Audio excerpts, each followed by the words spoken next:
Muy buenos días, estimados radioescuchas y toda la comunidad universitaria que nos puede ver en vivo y en directo a través de las distintas redes sociales, en particular de Facebook Live. Estamos nuevamente con el gusto de desarrollar en esta tertulia jurídico-política un programa más de elecciones, movimientos y partidos. Un recorrido por la democracia en México.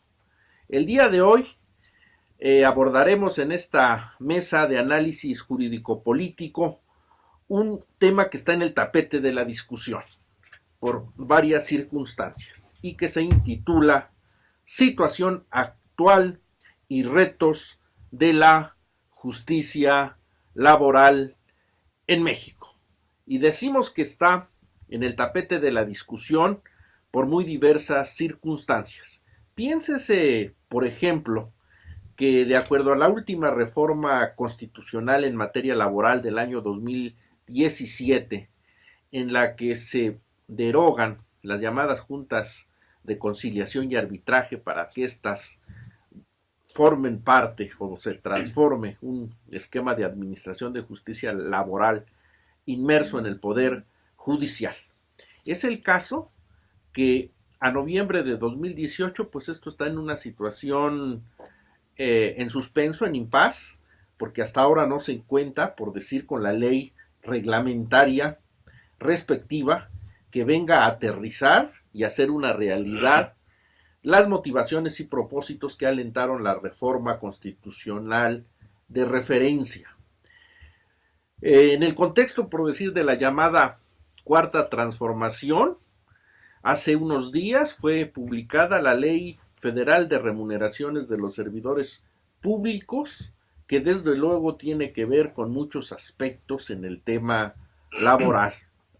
Inclusive, en la mañana, antes de venir al programa, en las noticias se hablaba también de la revisión de la política salarial, pero en el contexto de este acuerdo comercial México, Estados Unidos y Canadá en boca de la líder de la Cámara de Representantes, integrante del Partido Demócrata, Nancy Pelosi, que va a hacer algunas puntualizaciones al respecto. Por todo ello, la materia electoral, un tema vivo, interesante, siempre presente en la sociedad mexicana. Por otro lado, realmente es un gran gusto y es poner manteles largos en esta mesa de análisis, cuando el día de hoy nos acompañan dos brillantes juristas, excelentes además amigos de muchos años, que tuve el privilegio de formar parte de la generación de abogados de ellos y que por cuestiones propias del desarrollo profesional se han desarrollado en diversos aspectos. Por un lado, me refiero al señor magistrado Marco Antonio Bello Sánchez, quien es doctor en Derecho por la UNAM en la especialidad de Constitucional, en Derecho Constitucional y Administrativo. En el año 2000 realizó su examen doctoral. Simplemente diré que el magistrado Marco Antonio Bello se desempeña en el Poder Judicial de la Federación del 2001 al 2015 en un tribunal colegiado en materia laboral y actualmente uno en materia administrativa, es decir, del año de 2015 a la fecha. Señor magistrado y maestro, le agradezco mucho que nos acompañe y que nos haya hecho un huequito en su apretada agenda para compartir sus experiencias y sus opiniones con todos los compañeros en la Facultad de Derecho.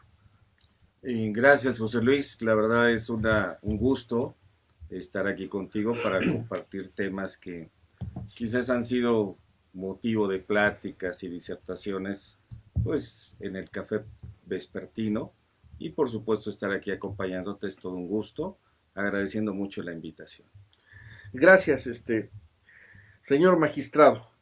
Y otro contertulio más, me refiero al maestro y doctor Carlos Castillejos Avendaño, quien es profesor de la Facultad de Derecho de la UNAM, abogado litigante, conferencista, especializado en estos temas de aspecto laboral o de índole laboral, para que también nos haga el favor desde el mundo de la abogacía, del foro, cómo siente esta realidad, estas condiciones y circunstancias por las que está atravesando el México de hoy. Gracias, maestro Carlos Castillejos, por estar el día de hoy. Muchas gracias, José Luis. Es un placer compartir mesa con ustedes, con mi querido amigo también Marco Antonio Bello, contigo, con el maestro, con la maestra, y es un placer poder aportar algo.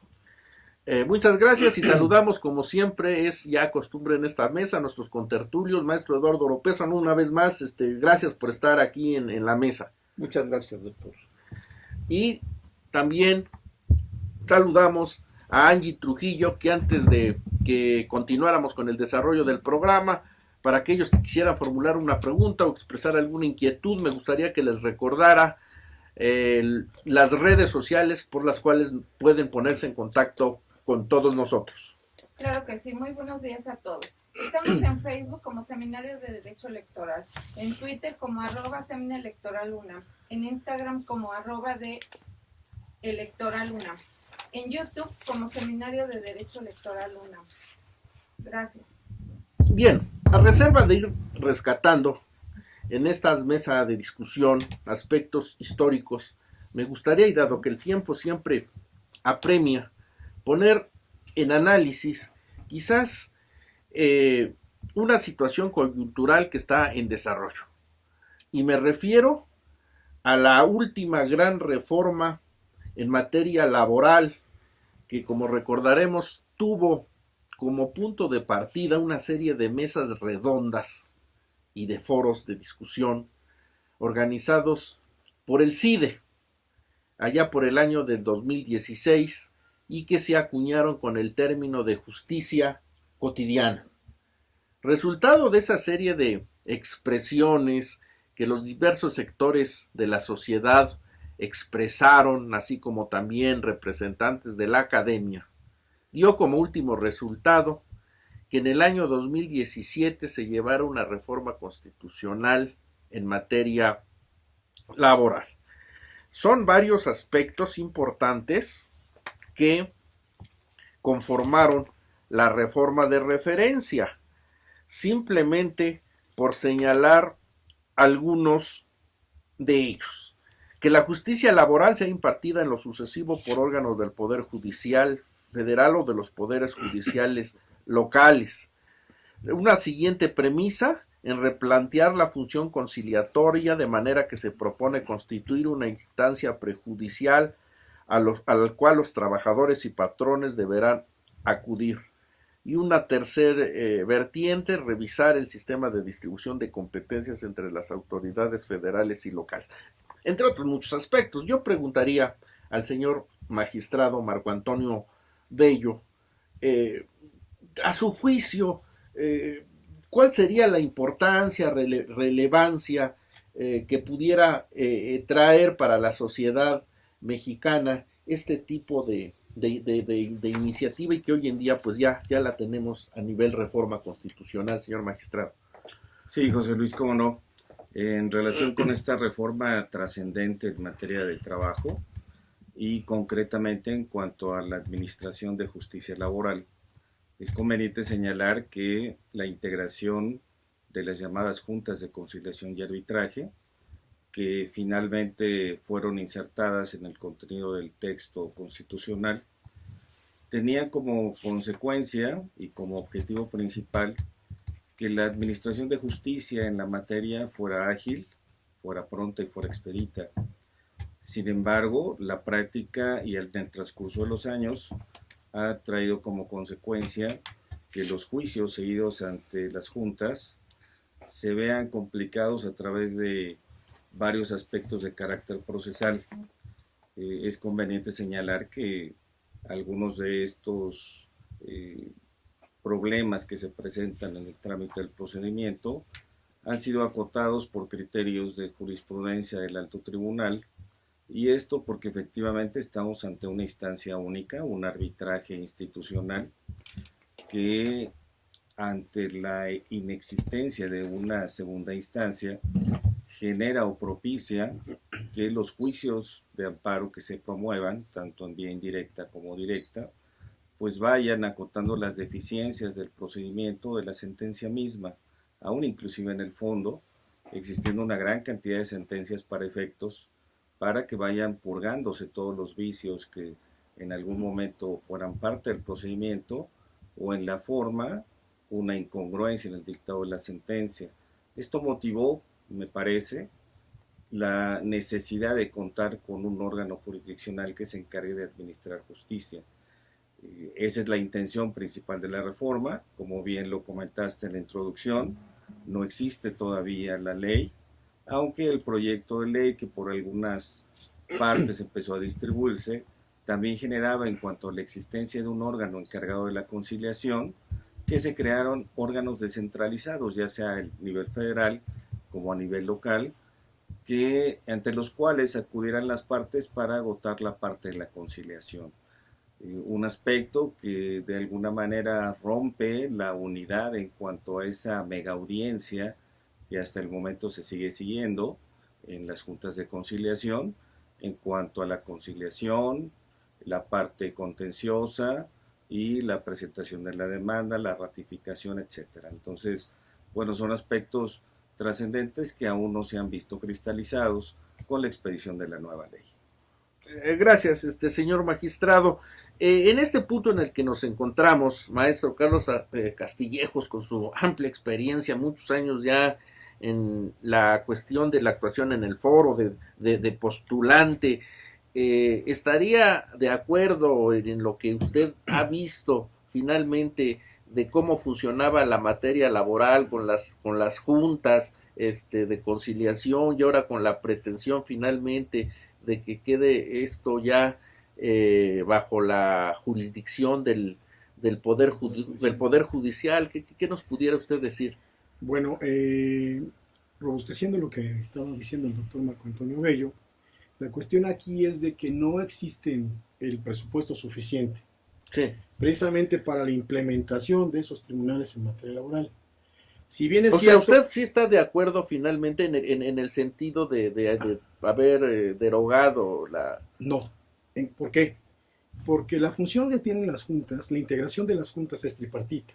Sí. Hay un representante de los trabajadores, uno de los patrones o empresas y el presidente de la ¿cómo se llama? De la junta.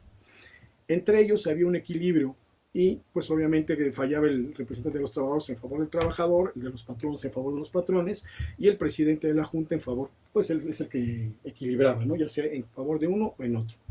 Aquí la cuestión es de que las juntas son especializadas por materia.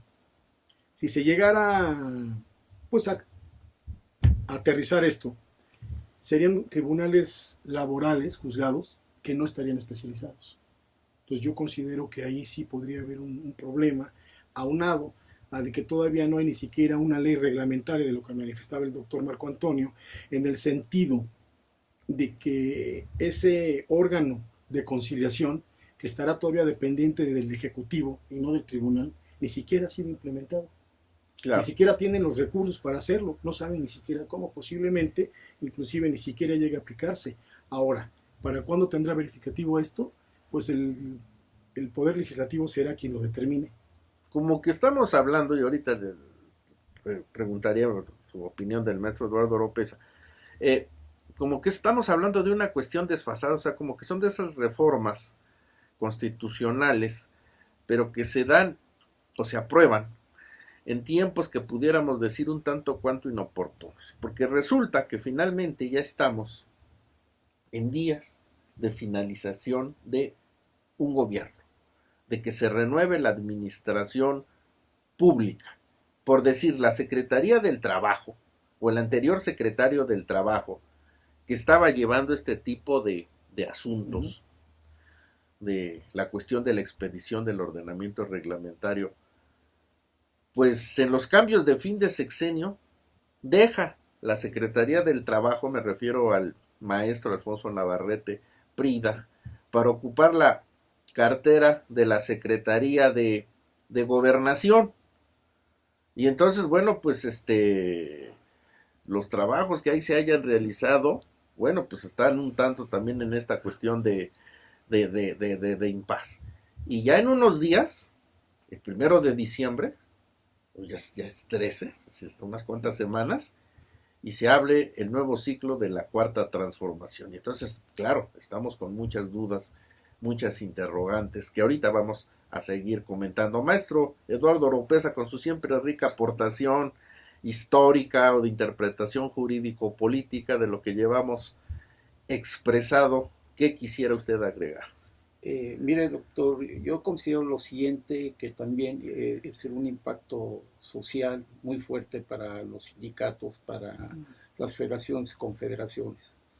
La ley, ¿a dónde nos va a conducir? La nueva ley, que se reduzca la jornada de trabajo, qué tipo de contratos va a haber, que desaparezca el salario mínimo. Hay muchas interrogantes que quedan abiertas. ¿Y realmente cuál sería la relación ahora con los sindicatos? Por ejemplo, ¿qué sucede con la CTM? El PRI está en crisis con todas las grandes centrales obreras, no se diga con todos los trabajadores y sindicatos universitarios que continuamente tienen mítines, amenazan inclusive con paralizar las universidades. Hay un conflicto muy fuerte en el sindicalismo universitario a nivel nacional.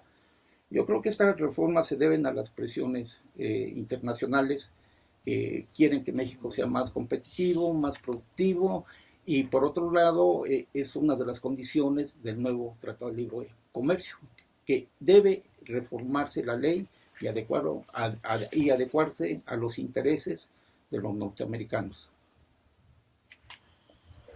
Pues sí, hay realmente varias interrogantes que se generan al respecto.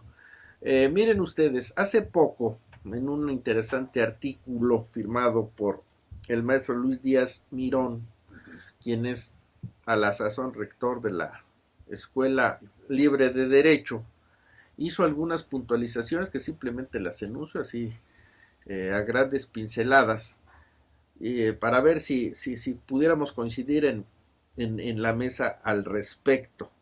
De acuerdo a la previsión constitucional de la reforma de 2017, para el 25 de febrero de este 2018, ya estamos en noviembre, las juntas deberían haber dejado de funcionar. Finalmente, la Secretaría del Trabajo y Previsión Social anunció que su cierre llevaría todavía unos 5 años más para terminar los casos que tienen. Aseveró más adelante, no se cumplió porque es imposible, está mal hecha la reforma. Para reglamentarla hay que hacer cambios a más de 100 leyes federales y locales. Eso lo asevera en concreto nuestro maestro Enrique Larios, aquí de la facultad. En fin, el fin de las juntas de conciliación y arbitraje, si bien ya está decidido, falta establecer, precisar cuándo y en qué condiciones. Para ello los diputados tendrán que trabajar para crear una ley reglamentaria o secundaria. De estos aspectos que creemos debiera de contener o debiera de puntualizarse, nos vamos a ocupar en el segundo bloque del programa. No le cambien y en un ratito regresamos. Pues estamos nuevamente de regreso, estimados amigos de nuestra comunidad académica, en especial de la Facultad de Derecho y desde luego de toda la Universidad Nacional Autónoma de México. Nos queda claro que la reforma multicitada en materia laboral de 2017 tiene muchos aspectos inconclusos y que abre grandes tareas a realizar y que en su momento los señores legisladores tendrán que precisar. Con esa vasta experiencia que vive día a día dentro del seno del Poder Judicial de la Federación, me gustaría que el señor magistrado Marco Antonio Bello Sánchez hiciera alguna reflexión de todos estos elementos que todavía falta considerar para finalmente hacer una realidad los alcances y propósitos de esta reforma laboral. Sí, José Luis, cómo no. De entrada, puedo comentarles que el establecimiento de órganos jurisdiccionales federales cuya competencia esté acotada en llevar el procedimiento de carácter laboral exigiría también la existencia de una segunda instancia en materia de trabajo, pues cosa que actualmente no existe por lo que comentaba hace un momento acerca de el arbitraje institucionalizado y que es uninstancial. Entonces, para establecer nuevos juzgados de distrito en materia de trabajo competentes en cuanto a procedimiento ordenario laboral, pues se necesitaría una gran cantidad de presupuesto, porque tendrían que instalarse en todos aquellos lugares donde existen las juntas federales de conciliación, ¿verdad? Y evidentemente también generar una segunda instancia tratándose del arbitraje. Pero eso no lo es todo. También significaría que ante la inexistencia o la desaparición de las juntas de conciliación y arbitraje, cabe el cuestionamiento de qué pasa con los trabajadores de estas juntas. Claro. ¿Sí? ¿Cómo Deben de se les va a respetarse los finiquitar? derechos ¿Cómo de se va a ellos, liquidar? se van a liquidar, formarán parte de los nuevos órganos jurisdiccionales o no, tendrán que someterse a la aplicación de algún examen o, en este caso, atendiendo a las condiciones en las que finalmente la ley establezca, pues finalmente decidir si deben ser liquidados o pasarán a formar parte de esos órganos. Entonces hay un aspecto presupuestal y hay un aspecto económico y físico en cuanto a la instalación de órganos, por lo menos en el primer circuito. La instalación de órganos jurisdiccionales federales se complica por el requerimiento de instalaciones, el lugar donde deben de estar y el cuestionamiento acerca de vialidad de movimiento y también de la oportunidad que puedan tener las partes, litigantes, trabajadores, partes patronales, para poder asistir a estos órganos jurisdiccionales. Entonces el reto no es sencillo. Me parece que el retraso también en la instalación de la nueva normatividad ha tenido que reflexionar sobre estos puntos. Y en cuanto corresponde al Poder Judicial Federal, aún no hay visos de la instalación de este tipo de órganos, cuando apenas están fortaleciendo la instalación de los nuevos órganos de justicia penal. Entonces, creo que es un punto pendiente en la agenda. El nuevo gobierno federal entrante, el cambio de presidencia en el máximo tribunal, entonces también genera aspectos que tienen que ver con quiénes van a ser designados, nuevos titulares en dependencias públicas del Ejecutivo y hacia adentro del Poder Judicial, pues la elección del nuevo presidente. Caramba, cuántas cosas, no nada más es anotarlo de manera formal en nuestra norma suprema, cuando finalmente impactan factores presupuestarios, económicos, atención de los derechos laborales vigentes ya de los trabajadores. Estimados radioescuchas y todos aquellos que nos ven por redes sociales, llamen, pregunten. Para ello le pido a Angie Trujillo, antes de continuar, que nos recuerde las redes sociales. Con gusto, doctor. Estamos en Facebook como Seminario de Derecho Electoral, en Twitter como @seminaelectoralunam, en Instagram como @d.electoralunam, en YouTube como Seminario de Derecho Electoral UNAM. Si tienen alguna pregunta o comentario, favor de enviárnoslas a través de Facebook Live. Gracias. Muchísimas gracias, Angie.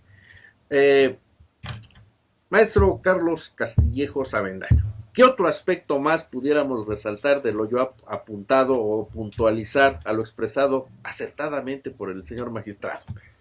El señor magistrado en este momento habló de las cuestiones en materia federal.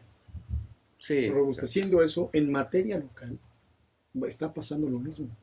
No hay presupuesto. Con la nueva política de austeridad que está empezando a implementar el Poder Legislativo, y ahora que tome posesión el nuevo jefe del Ejecutivo, Sí, para acabarla. suponiendo de que siga el mismo lineamiento, pues no hay presupuesto, no hay dineros que alcancen. Y más, como le digo, con esta política de austeridad que están implementando, pues va a ser muy difícil que esto se implemente. Y si se llegara a hacer, como decía el rector de la Escuela Libre de Derecho, pues tendría verificativo si nos va bien en el último año de la gestión del presidente entrante y posiblemente ni siquiera se llegue a dar. Entonces, las cuestiones presupuestarias económicas, como decía el doctor Bello, son una realidad tangible de la situación que está imperando en el país. No hay edificios, no hay infraestructura, no ha habido preparación, faltan las leyes reglamentarias. Madre Bueno, mía. esto, todo, siento que fue así como de ocurrencia, no de investigación, fue algo así como de ocurrencia esta nueva reforma que se hizo Y esto, en a la ver, Constitución. de lo que nos está planteando, también lo reflexiono con el maestro López en otra mesa de debate. Hemos analizado, por decir, con el propósito de ese ejercicio de descentralización de la administración pública federal, ¿no? Es decir, de que distintas secretarías de Estado, y ya se ha determinado en qué entidades federativas tienen que mudarse, tienen que trasladarse, ¿no? Y ya se habla de la Secretaría de Cultura en Tlaxcala, la Secretaría de Educación Pública a Puebla. Pero si estamos viendo, ¿no? Finalmente como una materia laboral, un aspecto específico de la reforma constitucional de 2017, ¿cuántas dificultades y aspectos están retrasando, están haciendo finalmente que se retrase estos propósitos, ¿no? Entonces, pues podremos imaginar también el tipo de obstáculos y de contratiempos que esto generará. ¿Qué otra cosa, maestro, se le viene a la mente después de estar escuchando este tipo de condiciones en que lamentablemente se encuentra pues la realidad de la justicia laboral en estos momentos, o al menos en este aspecto? Sí, yo creo que falta conocer la opinión de la Coparmex. ¿Qué opinan los empresarios? Realmente ellos son los que fijan los sueldos, los salarios, ¿no? ¿Cuál sería el nuevo escenario con ellos, ¿no? Y con los sindicatos sobre todo, ¿no? Hace un momento se señalaba que estaba integrada la Junta de una forma tripartita. Sí, Y ahora sí. sería bajo el poder ejecutivo. ¿Y dónde quedarían los patrones? Esa parte, digamos, habría un consejo dentro de los nuevos organismos. Sí sería bastante interesante, digamos, analizarlo, ¿no? En relación a la infraestructura, yo lo que veo que a lo mejor nada más cambian de nombre, utilizan los mismos inmuebles, pueden utilizar el mismo personal. Bueno, ¿qué se dio con los juicios orales? Fueron habilitados, sí se crearon nuevos centros de impartición de justicia, ¿no? Pero tardaron cerca de 16 años, se empezaron a implementar en el 2000. No, fue posteriormente. Sí, La reforma sí, empezó pero a partir del 2008 y en esta 2008, década fue pero cuando digamos empezaron a ya funcionar. como proyecto, que se empezó a capacitar a la gente. 2008, 2008 en todo. el 2008. Entonces Y llevamos 10 años. 10 años 10 con años. esto y tristemente Sí. empezó a capacitarse jerárquicamente desde arriba hacia abajo. Debieron haber empezado desde abajo hacia arriba. Hacia arriba. Entonces ya fue un error que se cometió. Y bueno, como lo comentaba también el doctor Bello, no creo que se puedan implementar los mismos locales, los mismos juzgados, porque si va a haber tribunales laborales, van a ser de primera instancia, con un juez, con secretarios de acuerdo, también se tienen que implementar, como en el Poder Judicial tendrían que ser jueces de distrito, tendría que ser una segunda instancia con magistrados, formados en salas, en colegiados, precisamente para resolver precisamente las inconformidades que las partes tengan en cuanto al procedimiento. Y esto, Entonces no hay, claro. no tenemos infraestructura, no hay edificios, no hay nada.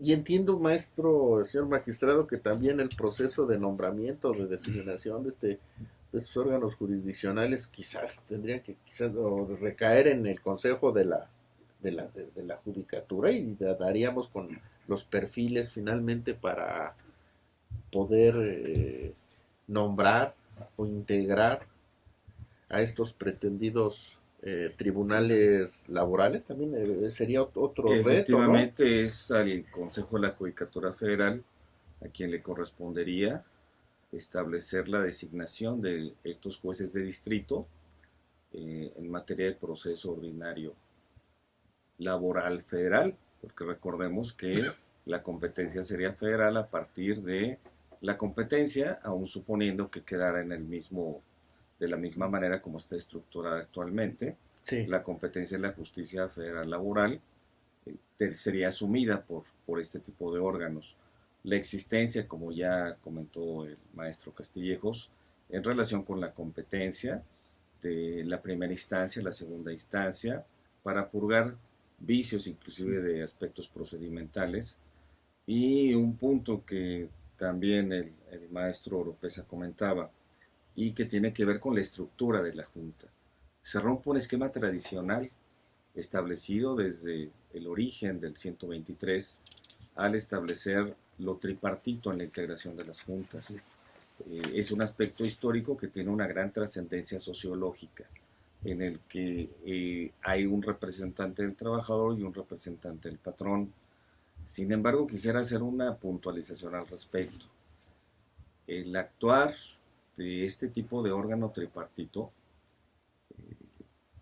de alguna manera con una tendencia en cuanto a la defensa de los intereses de una parte y otra, ha generado algún atraso en el trabajo diario de las juntas, porque es el representante del gobierno, el presidente de la junta, ya sea local o federal, quien tiene que hacerse cargo de todo el trámite y la puesta en resolución, el dictado del proyecto que se somete a la consideración de los integrantes, y muchas veces, tratándose de la materia de amparo, requerimientos a las juntas por parte de los juzgados de distrito, de los tribunales colegiados, apuran y hacen a veces imposible para las juntas poder cumplir en tiempo. Entonces, existe una gran comunicación por parte de los presidentes de las juntas locales y federales, correspondientes a cada uno de los circuitos judiciales, solicitando tiempo para dar cumplimiento a este tipo de requerimientos. Entonces,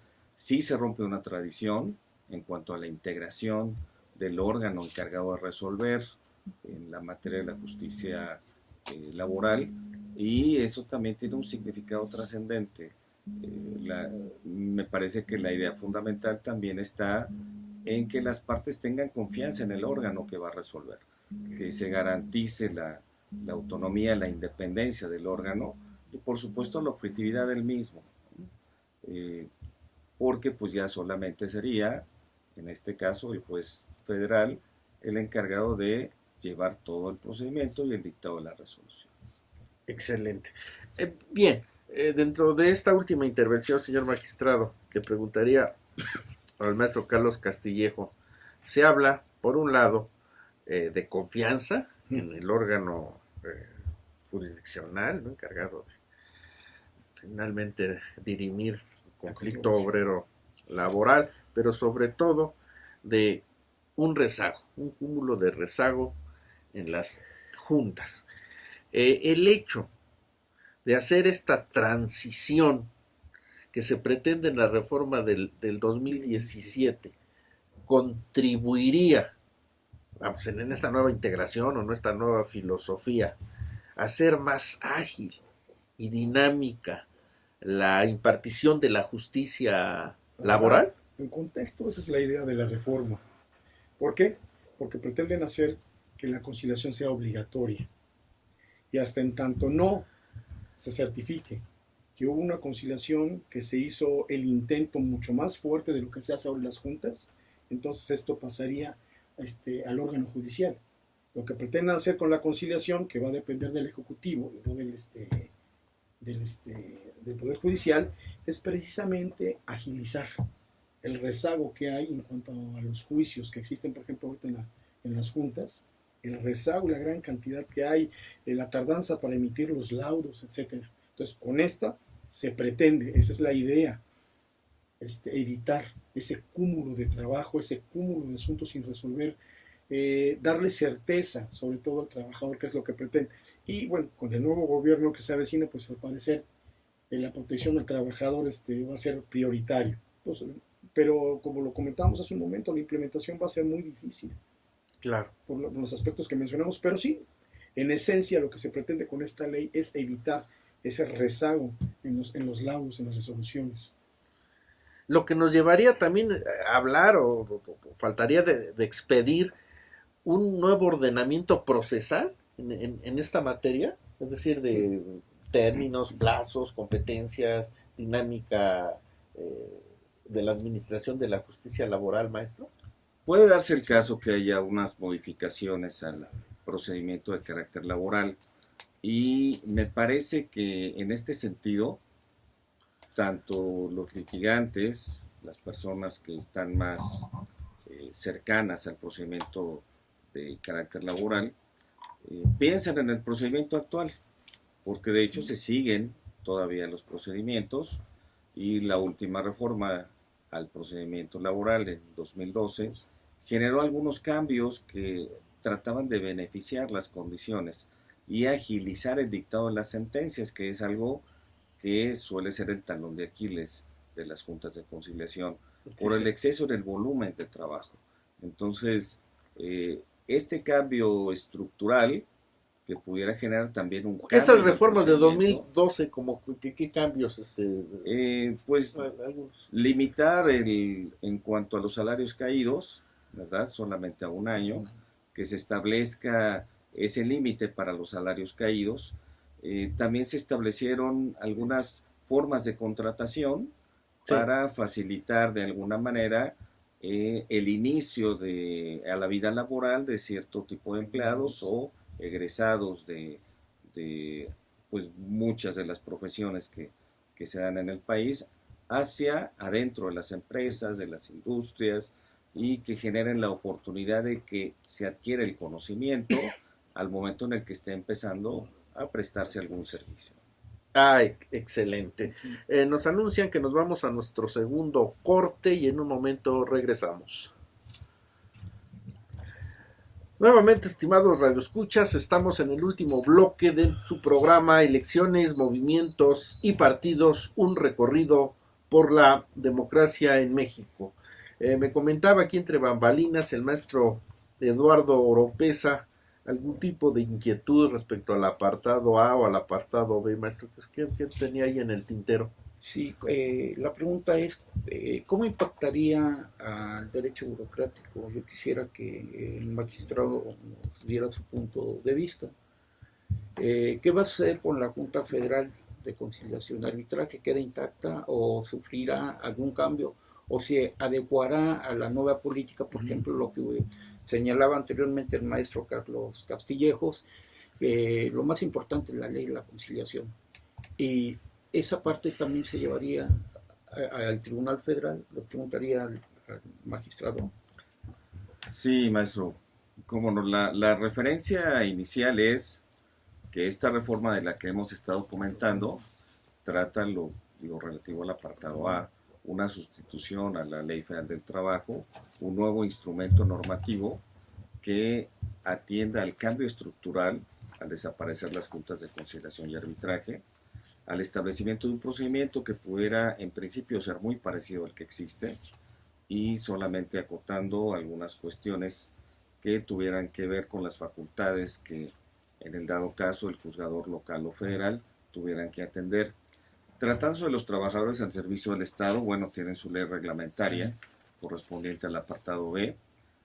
La resolución de los conflictos corresponde a el Tribunal Federal de Conciliación y Arbitraje, una estructura sólida que hasta el momento, pues bueno, ha resuelto con prontitud y me parece también atendiendo al volumen de los asuntos y de las controversias con un poco de mayor eficacia. Cabe hacer un comentario al respecto. En la actualidad se trata mucho la temática relativa al cambio de unidades administrativas y de despacho pertenecientes al Ejecutivo Federal y el cambio de secretarías de Estado a varias de las entidades federativas. La situación de los trabajadores al servicio del Estado ahí genera una inestabilidad. Se van a ir todos los trabajadores al servicio del Estado. Hay condiciones en el lugar donde se instale la Secretaría de Estado para recibir a ese volumen de trabajadores en cuanto a vivienda, en cuanto a servicios. Están todos dispuestos a cambiarse independientemente de las distancias que se pudieran generar. Entonces, esa descentralización también trae consigo problemas que pudieran generarse a los trabajadores al servicio del Estado.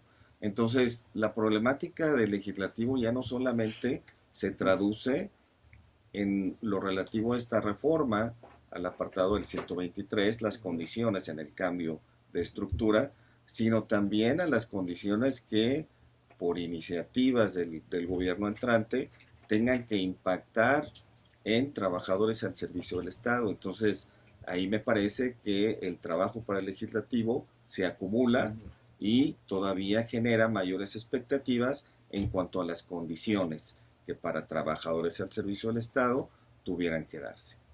Sí, yo creo completamente de acuerdo, ¿no? Completamente ¿No? de ¿Cómo acuerdo, ve usted lo...? Va a ser un tanto cuanto problemático, dadas las circunstancias de querer cambiar de sede las secretarías a las entidades de la República. Si van a ir allá los trabajadores, van a haber nuevos contratos, los que ya están pagando su casa van a tener que rentar. ¿Qué va a pasar con ellos? Se especula. Están preocupados. ¿Qué va a pasar con eso? ¿Qué va a hacer el Ejecutivo al respecto? Como dice el magistrado Bello, ¿quién va a tener la problemática después a la hora de resolver? El legislativo. Digo, el legislativo, el judicial. Perdón, el judicial. ¿Usted considera que en un momento dado ellos se vayan a paro? Ya ha habido una serie de protestas, marchas, mítines, sobre todo del sector de cultura. Ellos se oponen completamente. Bueno, y Sí, las oficinas del sí, presidente electo hasta hace unos días o hace una semana fue- ya le hicieron su primer ¿Sí? plantón. inclusive, bueno, por la militancia, por ejemplo, de Bellas Artes, de la Escuela, del Instituto Nacional de Antropología e Historia, digamos, ellos han sido combativos desde el punto de vista social, ¿no?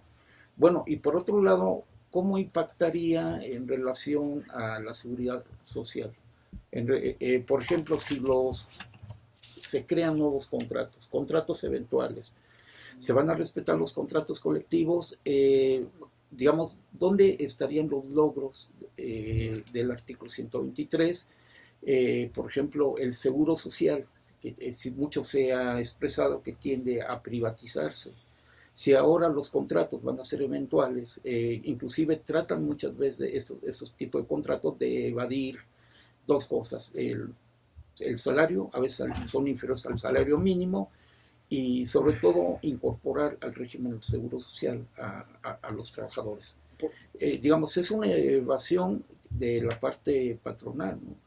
Digamos, esas nuevas condiciones, ese nuevo escenario, ¿a qué nos conduce? Por ejemplo, el planteamiento que usted hacía. Pues va a haber hay incertidumbre por parte Sí. de los trabajadores al servicio del Estado. Hay temor fundado. Claro. ¿Qué va a pasar con ellos? En Todavía no sabemos, por ejemplo, a vivienda, no sabemos todavía sí. qué va a pasar. Servicios Van médicos. a hacer el cambio y qué va a acontecer con esas personas. Las que ya se encuentran radicadas aquí, las que están cubriendo están pagando su casa. ¿Qué va a pasar con ellos? ¿Van a renunciar? ¿Van a poner un juicio de amparo? Vaya, cuántas incertidumbres. Agradecemos a José Antonio Arrazola, quien para nuestros invitados formula la siguiente interrogante, o a su criterio. Dice, la solución no es la desaparición de las juntas de conciliación y arbitraje, sino el abandono en la que se encuentran las mismas, principalmente por el gobierno federal, es decir, en lugar de hacer esa transición, es su fortalecimiento. Hay Carlos. una cuestión aquí. A partir del año de 1982 empezaron a restar presupuesto a las juntas de conciliación y arbitraje. Sí, Esto ha caído en un deterioro en las mismas, tanto en los servicios que se brindan como en la infraestructura de los edificios. Es otra de las cuestiones por las cuales hay tanto rezago. La falta de presupuesto actual. Si actualmente no hay presupuesto, ¿qué va a acontecer cuando venga el cambio, cuando venga la transición? Eso me opinión. pues apretarse un poco más el cinturón. Y esto nos lleva quizás, porque ya el tiempo está muy cerca del final, tendría que ver, y aquí es un problema que está muy ligado a lo que hemos estado comentando en la mesa y que tiene que ver en el campo de la burocracia, de las relaciones patronales, Estado, servidores públicos. Y como ustedes recordarán, impacta desde luego pues, en la cuestión del derecho laboral, de la justicia laboral.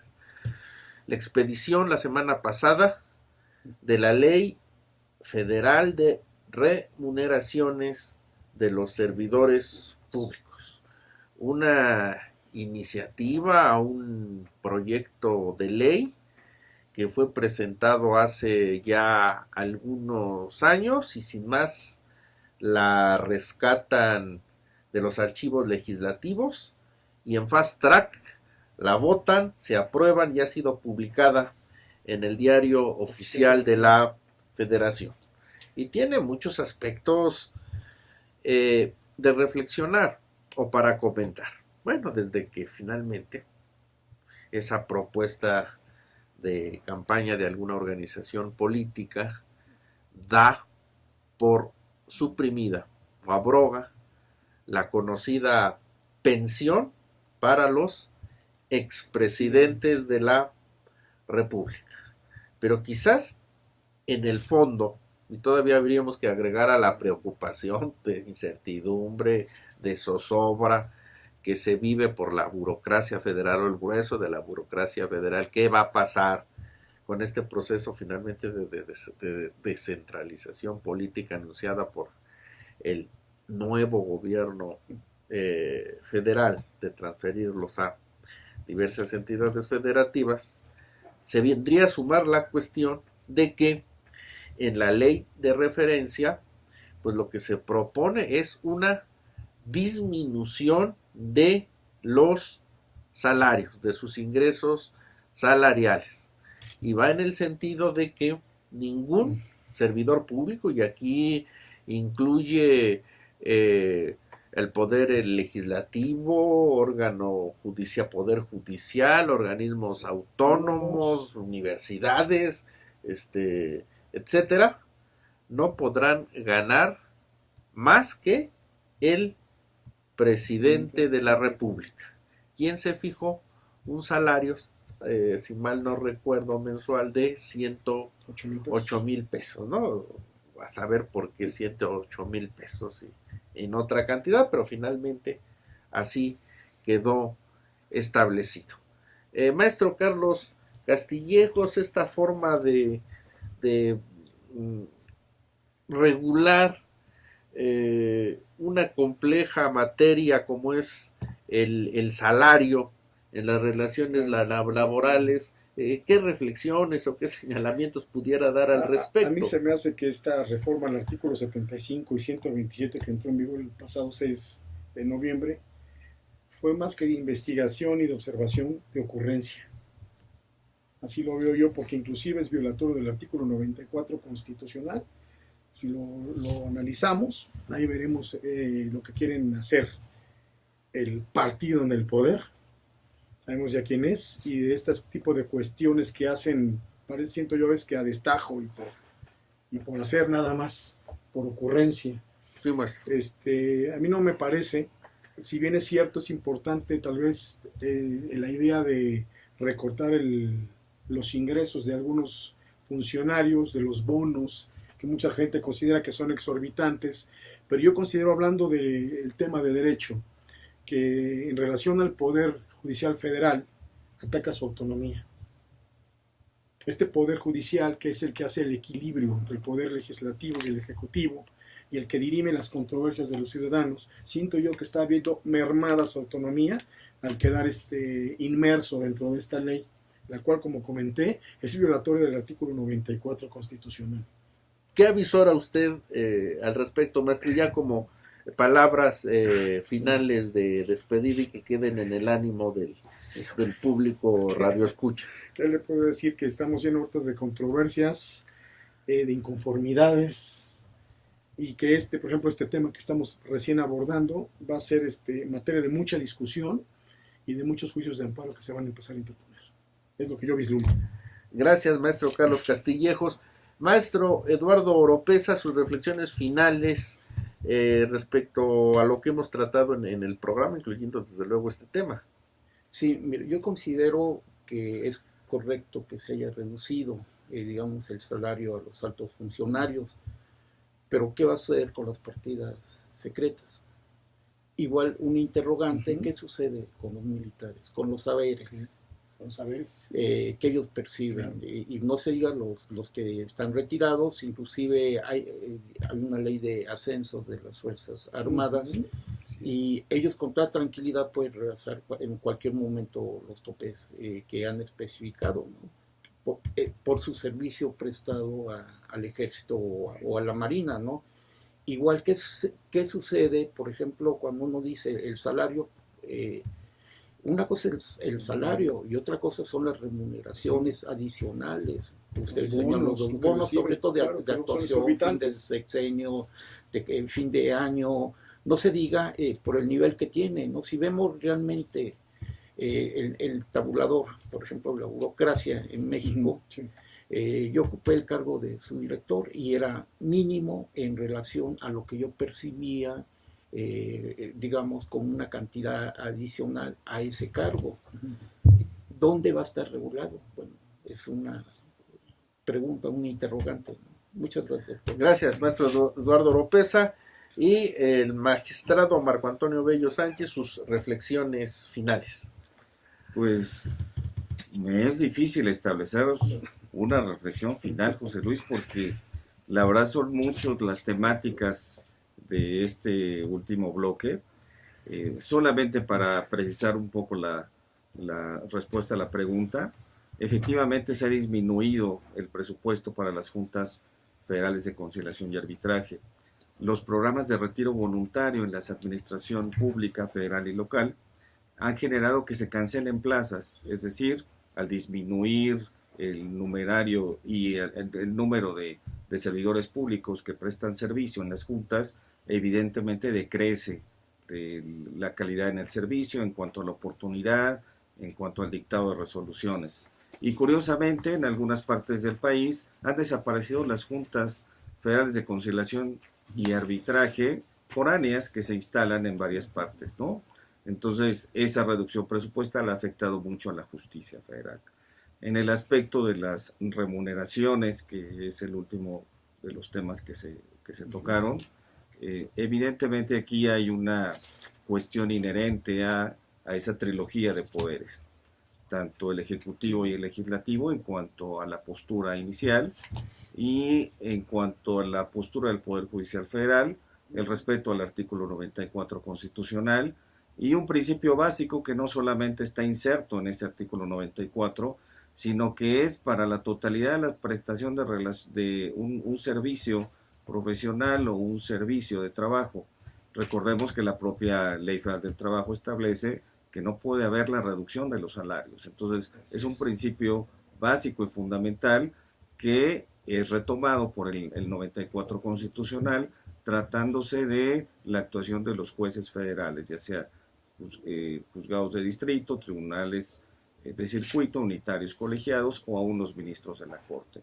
Y es un aspecto que es parte de toda esta controversia y que evidentemente la reducción o no de los salarios pues impacta en cuanto a considerar, como lo comentaste al algún inicio de esta temática, si existe un golpeo a la autonomía y a la independencia del órgano encargado de equilibrar, porque recordemos que el Poder Judicial se encarga de aminorar los efectos de los actos de aplicación de autoridad responsable a través de la emisión de normas, a través de actos concretos de aplicación y que corresponde revisar también el contenido de las leyes y la actuación del Ejecutivo. Entonces, fungimos como un órgano que busca el equilibrio, que establece el equilibrio y que a través de esto, recordemos también que los integrantes de este tercer poder están vedados en la prestación de servicios profesionales, no lo pueden hacer por obvias razones, se entiende, ¿no?